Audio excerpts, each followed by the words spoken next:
de ser presidenta municipal.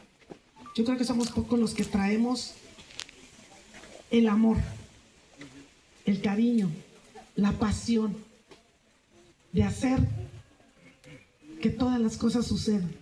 Y eso es algo que yo tengo. Yo me siento feliz de poder llegar. Miren, ahorita tenemos bastantes, gracias a Dios, ya muchas obras que ya estoy yo, que estamos inaugurando, y muchas otras que estamos dando arranque. Aquí en Cuayo, Buenavista, no tuvimos ni la oportunidad de dar arranque.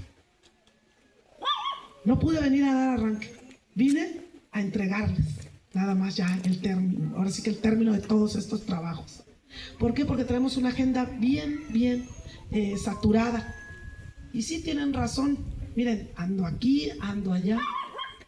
Pero yo les quiero decir algo.